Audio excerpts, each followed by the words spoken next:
Welcome back to Morning at NTV, and I just said we can engage on hashtag Morning at NTV across all the social media platforms. It's time for us to get into our Kickstarter conversation, and it's a sad one because then it seemingly is becoming a trend with regards to road carnage within the country. And so by last evening, 5 people were confirmed dead after an accident that actually occurred on Masaka Highway, and this is in PG district. 6 that were able to survive but sustained injuries were rushed to Nkozi Hospital, and this accident was between a global bus, yes, that was heading to Mbarara, and pretty much another taxi, a commuter taxi that was coming from Masaka. Apparently, this particular bus was trying to overtake on a climbing lane, and overtaking, it was actually trying to overtake a truck, and unfortunately it rammed into this particular taxi. Quite an unfortunate incident right there. We do have the story, so let's take a watch.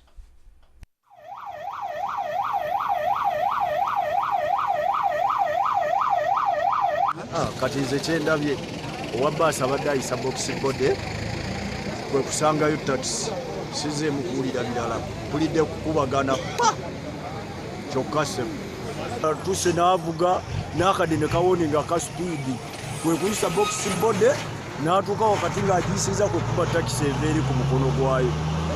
Naye ffe naffe tukomye okutegeera tubadde mu bbaasi ng'egenda Mbarara.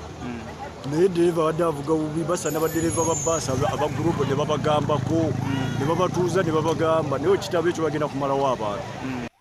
Yes, 5 people have been confirmed dead right now at Kabuye, Chabadaza village along Masaka Highway in PG district in an accident that occurred at around 8 p.m. this evening.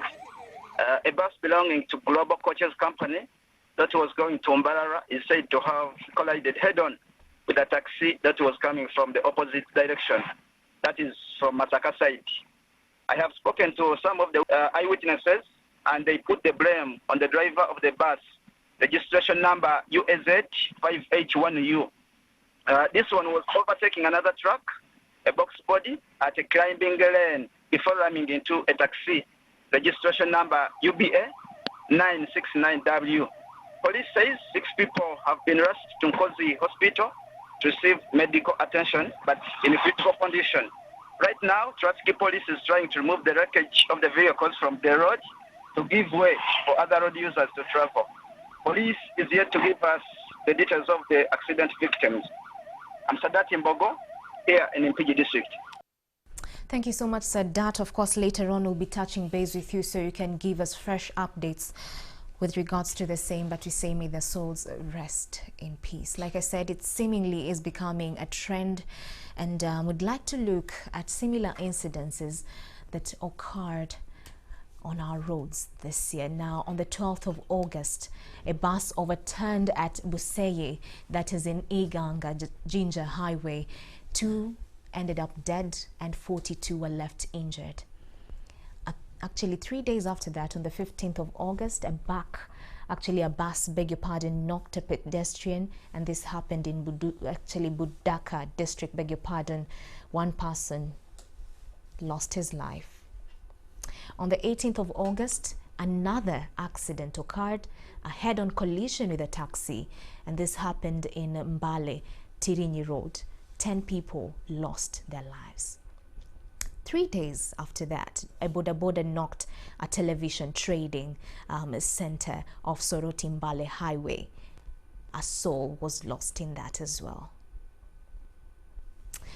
Quite unfortunate right there. And in studios, we have that conversation. And still, yes, as we continue with the statistics, on the 18th of August, a fuel tanker overturned and burnt in Chambura. This happened in Rubirizi district. 42 people, actually 22 people, lost their lives. On the 21st of August, a trailer collided with a lorry on the Jinja Kampala Highway in Buikwe. 4 people lost their lives. And that's the conversation that we'll be having this day and this morning in studios on our Kickstarter conversation. And I do have with me Mr. Ronald Nkata. He is the chief instructor from the Uganda Driving Standards Agency. Yes, you know, even reading through those statistics is just, you know, worrisome, especially from someone who has interacted with road carnage in one way or another. Right. It's quite unfortunate to see us losing, you know, these are breadwinners of families. Every single day we're losing, according to statistics, every day we're losing 10 lives. What can be done? Thank you, Madam Mala. Mala. Yes. Thank you for calling me to come this morning for this program. What we can do, one, we talked of a refresher training. But in a refresher training, we look at the instructors who are instructing also the drivers. Mm-hmm. Because in instructing the drivers, we have categories of different types. One, we have, according to the classes of the permits, there is a class A up to a class I of the tractors and what. Mm-hmm. But we look at the instructors who are instructing, who take someone to get a driving test, is not competent into that class. That's another thing also. For example, in our category where we are now for the passenger, there is a passenger syllabus curriculum for it. And also there is a syllabus for large trucks, goods vehicles. People mix them, the instructors mix them sometimes. And they don't get a chance to be trained into that so that they can train. That is also another challenge which we have, which we are possessing here. Correct. So on my side, I look at the drivers taking something which they could, which is half-baked. Because if you are not trained into passenger driving bus and you go to drive, you will not know what you must do on the road. Right. The same to the large truck who are heavily loaded, because goods and passengers differ. And their curriculum is different from each other. Mr. Ronald, yes. You know, what you're saying is critical. Yeah. And at the same time, it's also worrying. Yes. Getting to understand that, hey, yeah, we go to driving schools to get the skills. Automatically. And you telling me this morning that even the instructors themselves are ill-skilled. Yes. They're ill-equipped with information to pass on to these particular students. Yes, yes. Then who monitors these driving schools? It is a responsibility of Ministry of Works and TLB, Transport License Board. Can we fault them? Yes.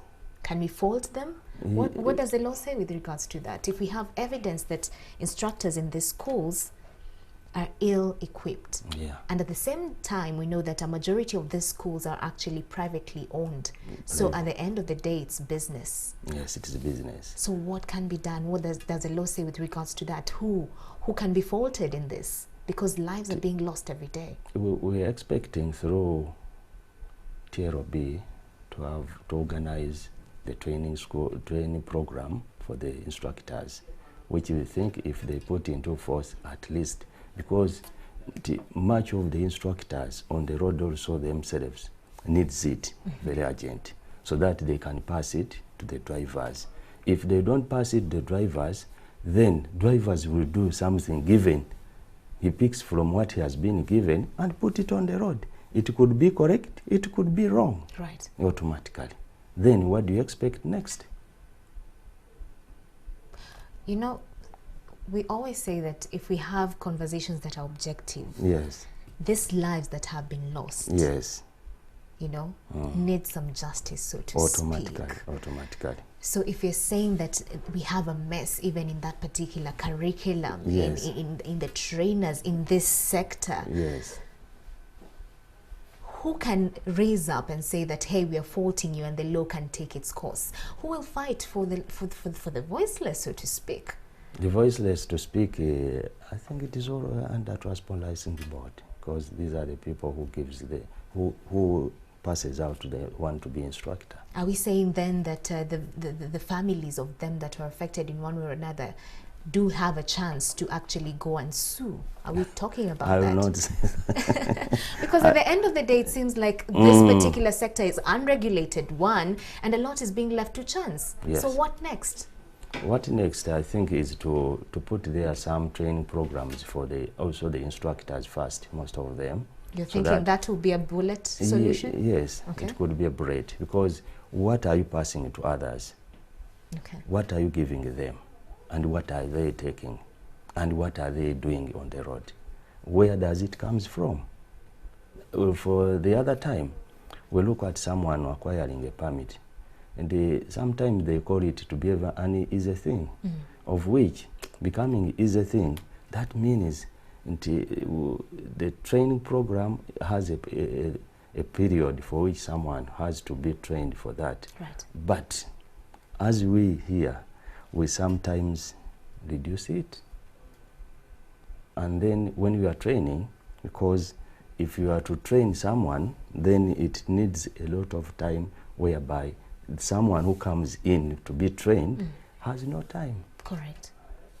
That forces someone to say, if it is not a driving school with a clear particular structures and whatever, then he can do otherwise. All right. Yeah. So that's one. We're saying that, hey, the scene has to be, cleaned up. Yeah, Number one. cleaned. Number two, Yes. we need retraining for even the instructors. Even the instructors. Not just the bus drivers Not in only these the bus different, drivers. That one, companies. yes. Because when we look at that one, we have very few, for example, who are trained to train the passenger drivers. Correct. Of course, until even the large truck drivers, we have them, they are very few. All right. Yeah. Okay, so let's get into some quick tips with regards to defensive driving. Okay. Again, 5 people have lost their lives. Yes. This accident that happened At Impigi. Yes, at Impigi. Yes. And you'd think that some of this information is basic. A bus overtaking on a climbing lane, colliding head-on with a taxi. When it comes to highways, Yes. and the basic rules on that, what should we consider? What should we consider first? If, for example, we are all impatient, we know traffic is a hindrance. At times you'll find yourself, hey, I'm getting late. But what are the basic rules with regards to overtaking? Because this was the issue and has been the issue. I've done the statistics, and in a majority of these incidences, it was a case of overtaking gone bad. And overtaking gone bad. Yeah. So what are the basic rules with regards to overtaking? One, why do someone overtake? You can go to many other people, drivers or whoever, and you find there is no answer for it. And then we look at the other one. He was overtaking on a climbing lane.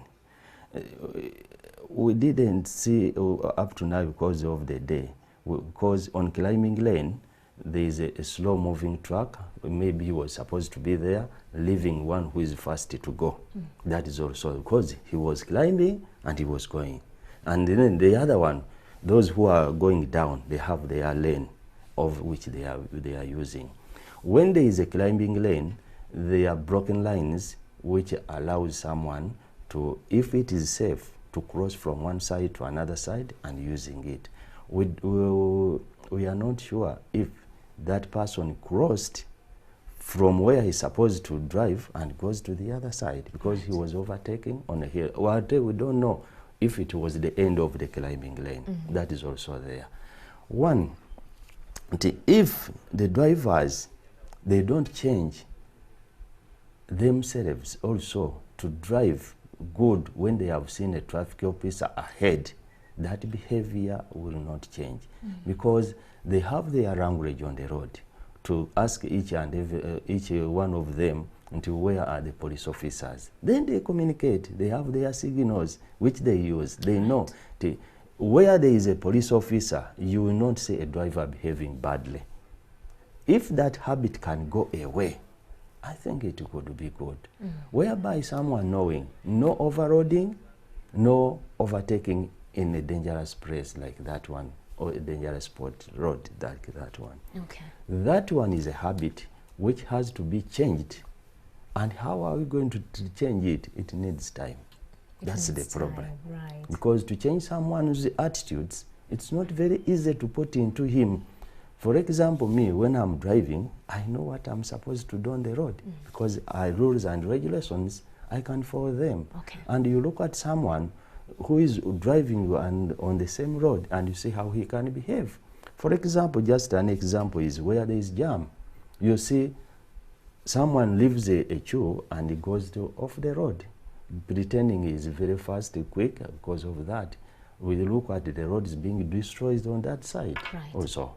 So it is not very easy, but sensitization priority, number one. So let's just stick to overtaking. Let's assume that we have someone like you on the road who is very cautious and obeys all the traffic rules. Yes. You're on your lane, driving at the accurate speed, acceptable speed. Yes. And here is someone who is clearly, you know, maneuvering or trying as much as possible to overtake you. Yes. And you can clearly see that there's a car coming on the other direction. Yes. What should you do? One, if it is on me on the line and someone is overtaking me and there is someone coming from the other side, defensive driving says create a space for that wrong driver to go and enter, then he goes. Just to create a space, giving in just the time and space. That's enough. Because in driving we need that. Don't race with him. If there is someone comes, you have seen this one, the one who have been overtaken, you have to allow a space by reducing your speed. That's enough. And if there's no space, is there a way that I can maybe signal him and tell him, hey, chill out? The alternatives are there many, because we look at someone, if there is no space, someone sometimes he can extend if there is a space on the side of the road. He can also create a space for him to go. Two, if someone is overtaking you and the lights are working correctly, there is an indicator which can stop that person to warn him that please don't come ahead where you are going. To me, I seem it could be a danger to you and to me. Right. So there is also that indicator of the left indicator which is put to control that one also. Next, if someone is insisting and it's not dark, whereby he can see the arm signal, he can use it.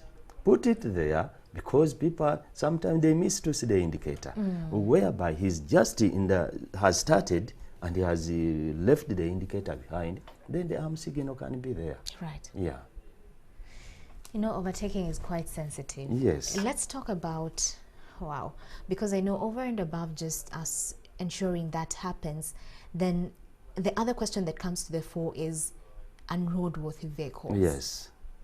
You really want to create space, or you're the one now, you know, on this oncoming side and someone wants to overtake and you know, it's actually, you know, a slopey road.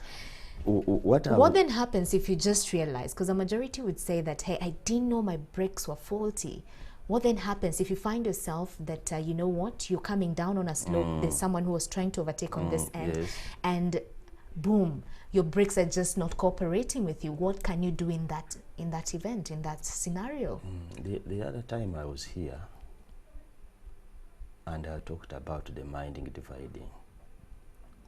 And someone can think of the other place first before thinking of what he's doing right on that very time. And concentrating needs someone to concentrate as he drives on that moment, leaves everything, because we have to separate, as I've told you, sensitization is needed, a professional driving and a senior driving. Because when you go out, someone will say, no, I'm a senior. But who is a senior? And who is a professional driver? So those two things, now like the one you are saying me, a professional driver is the one who knows how his vehicle is. Is the condition worthy? Because we look at incidents which are occurring, like a Gaga bus caught fire because of they told us a brake. But can that be listened to? And who is that driver who can't think? Because if brakes starts, has a problem, smelling will come first. Smoke will be seen. You get me? How speed will reduce because friction will be there. It's not loss. Then how comes and immediately you stop, then fire starts. All the way forcing yourself. That's why we are saying, if someone is taken to a refresher training, I think things could come better. But who is training that driver? Right. Many would say that, hey, if you find yourself in that scenario whereby you really have to use your brakes and Yes. they fail to cooperate with you, Yes. they're faulty, for example, Yes. and maybe you didn't know prior, Yeah. then you can use the handbrake. Is that true? Handbrake Just to save the situation in the nick of time. handbrake can be used in some areas, but if there is brake failure, that means something like brake shoes are gone off. So that means even the handbrake would fail to do it. But you can feel it, you can sense it as you drive. Because as you are driving, you can try the brakes, because you try them. We use the brake not to stop, but to adjust the rotation of the car moving. And if you try them once and you feel they are not doing what you think they should have done, then the minds will report that one to yourself. And the driving, you should adjust the driving Right. to that condition of that your car. Because in driving, we have conditions which changes from time to time. And that one, a driver must record it. If there are some conditions which can change from time to time, what are they? One, we look at the driver, we look at the motor vehicle, we look at the road itself, we look at the weather, we look at the lights, we look at the traffic. Yes. Even if you go outside Uganda, even if when you want to drive, you must be flexible to them. If you are not, because drivers get tired, can sleep. Yes. You have talked of a car to failure brake. It can disturb you wiring, it can disturb your tires. The road, however much the road is good, it can change.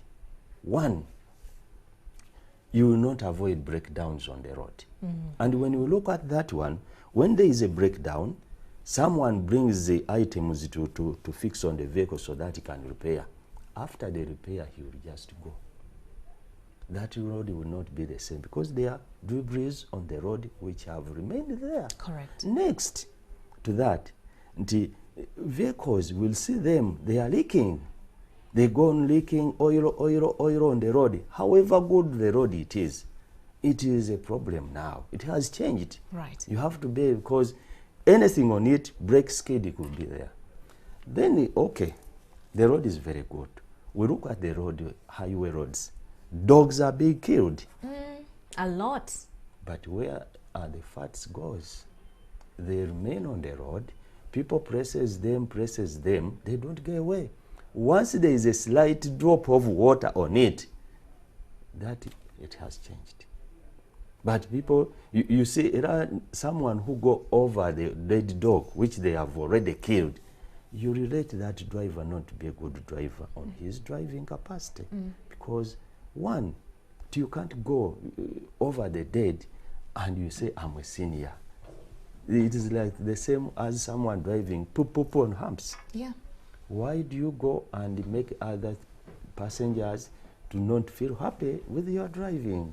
So things like that. That's why when we talk of the weather, example, again Gaga bus, look at your side, hit a coaster because of the smoke. Yes. Things are there. Why do you force yourself whereby you can't? These are the scenarios which I looked, because I got a chance again to train the leak bus. And if you go and do the survey, people calls and say, who gave you the thing? Right. Whereby at least there are some changes, even themselves. You know, you talked about weather. Yes. And I'll just give a very good example of I think one of the best roads in Yes. Uganda. Yes. And this is the, super highway that Yes. goes to Entebbe. Yes. Wow. That road is amazing in terms of the signage. Even, you'll have signages cautioning you, telling you slow down. There's a steep, Yes. slope, so to Very good. speak. Whenever Very it's, when it's raining, slow down and Very all good. that. But shouldn't drivers be wary of that. I still, when I go through that particular road and it's raining, I still see people driving, speed driving. So in that incident, sir, you're the one driving, it's raining on such a super highway, very expressway, very, you know, without any kind of obstacle, so to speak. And you see a car behind you coming on, a car that, you know, say that, hey, I'm actually maybe missing my flight, let me go as fast as possible. And then the car behind you, notice that particular car actually starts, you know, losing control and skidding. Because you always have that rear window mirror. Automatically. What do you do in that event? You're here, a car behind you is skidding On because that it lost issue, control. In driving, there is a word which they call anticipation. Always a good driver is always there is to predict. If a driver can't predict, I'm telling you, he's a very bad driver. It is like this. Whenever someone tries to overtake, and you have seen him, he's coming, the first thing is, don't think of the other car to come, but think of this one who is overtaking you in case he gets an obstacle. What do you expect? You didn't reduce, you continued with 80 kilometers per hour, this person has come in, and there is an obstacle of any kind, because he will not force himself to hit anything. He will try to brake hard. What do you think if you didn't adjust? The word anticipation is what if, what next? Yeah. That is, if it is here with others, add on time and space, because we need it. Always, however speed, because for example, on highway, they talk of 70 meters from one car to another car, whereby that 70 meters, someone can cover it within a second like this when the car is doing like this. But you find people, when you talk of to the driver, no, that is a big space, how can I keep it? But I'm telling you, it is very important for everything to be ready for it. He's sure he can stop a car before he goes to someone. The same, if someone now, as you have said, plates are on the road, signs on the road, you just pick about 5 who are normal operating there. They are going to tell you there's no road signs on the road. Because they're always, you know, moving so fast. Oh, I didn't see. Because it is a responsibility of the driver to go to do all the necessary responsibility of reading the road as he goes, as he comes back. Right. Read and understand. Okay. Because before we go, what do we see on the road? Things are many. But those things which are many, they summed up in one word, as a hazard. We look at the hazards on the road. Hazard is not a danger to you, but something which can cause you a danger if you don't read it properly. Right. And mentally plan for it, or think of it. Anticipate. Automatically. Lastly, before I let you go, there's this one thing that we always say, it doesn't matter how careful a driver you are, whether you're a junior or senior. Now, now I'm learning that there are classes. with regards to, you know, excellence in driving. I'm calling you, I'll give you tips on them. All right. So what happens when you're driving and your tire bursts? Defensive driving. What should I do? I'm on a highway. Of course, I'm on 80. There's some highways that permit me to go to 100. One thing before I talk of the tire. A car is assembled through systems. Whichever on the car, it is called a system of a certain kind. That's one. What is the most dangerous system on the car before you think of the tire? That's the question which can come. The most dangerous system on the car, if it fails, it's the brakes. Okay. That's number one. Because brakes is no alternative. They talk of if there is brake failure and you didn't recognize it early, is to think where you can put for a low cost. All right. Now back to what you have said. sometimes a tire can burst. A car can be controlled. Tell us that. I think that's what we need to know. Yes, what because happens? What should you do? One, if you still have a space next to somebody or someone ahead, you don't need to do the braking hard. Because if you do the braking hard and it is a front tire, it will overturn. Right. So it is gradually, politely, as you try yourself to put the steering where you want it to be.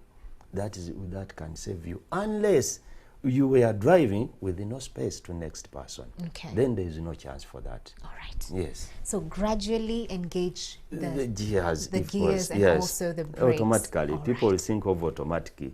Then sometimes if you go to that, we have the lower gears somewhere. You can apply them. It will come down. Okay. Automatically. Thank you for that tip. Okay, I ma'am. think we all needed it, and all the other tips that you've given us this morning. I just Thank you. hope with this, and also like you're saying, the heavy solution or the quick solution would be to retrain. To retrain The drivers, and yes, also because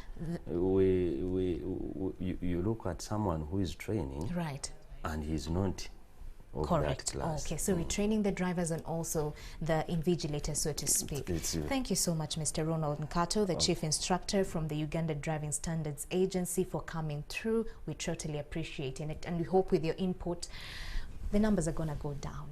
Let's stay safe on the roads. That's it for Kickstarter. Keep your views coming. #Morning at NTV. We're taking a short commercial break. Morning at NTV does continue. Stay with me.